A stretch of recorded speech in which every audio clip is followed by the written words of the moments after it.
जय हिंद दोस्तों, मैं सेबी पंजीकृत सलाहकार नहीं हूं। यह वीडियो केवल शैक्षिक और सूचनात्मक उद्देश्य के लिए बनाई गई है।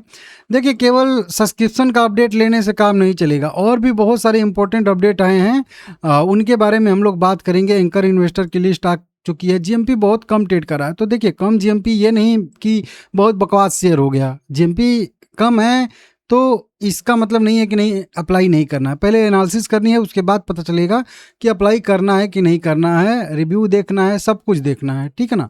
तो चलिए शुरू से शुरू कर देते हैं। कल मैं आप लोगों को इसका बिजनेस बताया था। कंपनी मल्टीपल जो है हॉस्पिटल जो है वो ऑपरेट करती है। अच्छा खासा बहुत सारे जो है कार्य करती है हॉस्पिटल से जुड़े हुए, मतलब कैंसर का इलाज, इस तरीके से बड़े बड़े जो है इलाज कंपनी करती है, ठीक है ना। अब इसमें देखिए, सब्सक्रिप्शन का अपडेट देखने से पहले आप लोग समझिए ये चीज़, सबसे मेन चीज़ ये होता है। पता नहीं बताते हैं लोग कि नहीं। मैक्सिमम जो एचएनआई हैं, बिग एचएनआई, उनको 44,843 लोगों को मैक्स अलॉटमेंट मिल सकता है ये आईपीओ। स्मॉल जो एचएनआई है 22,421 लोगों को यह जो है मैक्स अप्लाई हो सकता है। रिटेल इन्वेस्टर की बात करेंगे तो 6,27,811 लोगों को मैक्स अप्लाई हो सकता है। मतलब ये आईपीओ अगर ओवर सब्सक्रिप्शन इसमें लगता है, ओवर सब्सक्राइब होता है, तो ये कंपनी मतलब लगभग 8 लाख, लगभग कह लीजिए कि 7 लाख कह लीजिए, सीधा सीधा राउंड फिगर में 7 लाख लोगों को मैक्सिमम यह आईपीओ लग सकता है। एक लोट अगर मिलेगा तो ये सबसे इंपॉर्टेंट होता है। इसी से कैलकुलेट किया जाता है कि कितना जो है अलॉटमेंट का चांस बनता है, ठीक है ना। उसके बाद आता है एंकर इन्वेस्टर। एंकर इन्वेस्टर से कंपनी ने पहले ही 4,167 करोड़ रुपए कंपनी ने यहाँ पे जुटा लिए हैं। 2 सितंबर पहला लॉक इन रहेगा 30 दिन वाला, और 1 नवंबर दूसरा लॉक इन रहेगा 90 दिन वाला। ये दोनों अपडेट आप लोग नोट करके रखिए। देखिए आज का अगर हम लोग देखेंगे तो बहुत सारा जो है ये एंकर इन्वेस्टर की लिस्ट में यहाँ पे आईसीआईसीआई से लेके जो है कोटक, आदित्य बिरला, मतलब यहाँ पे फिडेलिटी करके बहुत मतलब बड़े बड़े नाम यहाँ पे शामिल हैं। तो इसका मतलब है कि बढ़िया बहुत सारे लोगों ने, अबू धाबी यहाँ पे डीएसपी आ रहा है, इस तरीके से बड़े बड़े म्यूचुअल फंड का यहाँ पे नाम निकल के सामने आ रहा है। Motilal Oswal, UTI, SBI life, Goldman सैक्स, उसका भी यहाँ पे नाम निकल के, बहुत सारा नाम निकल के सामने आ रहा है, ठीक है ना। अब आज का सब्सक्रिप्शन देखेंगे तो बहुत कम, केवल 15% सब्सक्राइब हुआ है। कितना?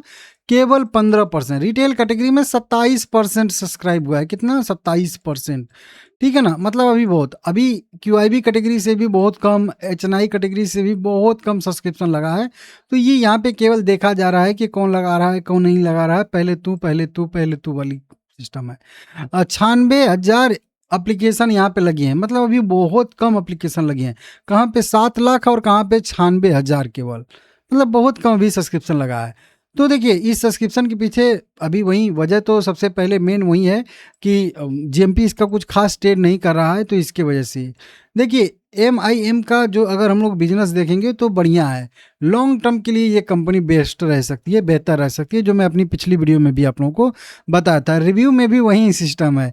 13 में से अगर देखेंगे तो 5 ने अप्लाई करने के लिए कहा है और 4 ने नॉट रेटेड यहाँ पे कहा है, ठीक है ना। और यहाँ पे किसने किसने अप्लाई, किसने किसने नॉट अप्लाई किया है, वो यहाँ पे कह सकते हो। आनंद राठी और एंजल वन कह रहे हैं कि अप्लाई करिए, नॉट रेटेड में भी यहाँ पे कैपिटल मार्केट कह रहा है। आईसीआईसी सिक्योरिटी कह रहा है अप्लाई करिए भाई। मास्टर कैपिटल और एसबीआई कैपिटल भी कह रहा है कि अप्लाई करिए। अवॉइड करने के लिए स्वास्तिका कह रही है। वहीं पे कांतिलाल जो है वो कह रहे हैं। और 4 तो अभी नोट रेटेड हैं। एक्सिस बैंक, ये सब जो है एक्सिस कैपिटल का, ये सब आने वाला है, एमके ग्लोबल का। तो मतलब क्या है कि बहुत सारे लोग जो है इसको अवॉइड करने की सलाह यहाँ पे दे रहे हैं। तो मतलब रिव्यू तो खराब ही है एक तरीके से, और जीएमपी भी खराब है। तो इसमें क्या करना चाहिए, अप्लाई करना चाहिए कि नहीं करना चाहिए? तो देखिए अगर आपका लॉन्ग टर्म का नज़रिया है तो ये बढ़िया कंपनी है लॉन्ग टर्म के लिए। फार्मा का अगर आप कोई कंपनी रखना चाहते हैं तो लिस्ट होगी, तो हालांकि फार्मा के पहले से ही बहुत सारी कंपनियां हैं तो उनको भी चुन सकते हो, लेकिन इसमें भी ये भी बढ़िया कंपनी है, दिग्गज कंपनी है, ठीक है ना। तो लॉन्ग टर्म के लिए बिंदास जा सकते हैं। लिस्टिंग गेन के लिए तो अभी मिल ही नहीं रहा है, तो उसका क्या बात करेंगे, ठीक है ना। लाइक करके चैनल सब्सक्राइब कर लीजिएगा आगे के अपडेट के लिए।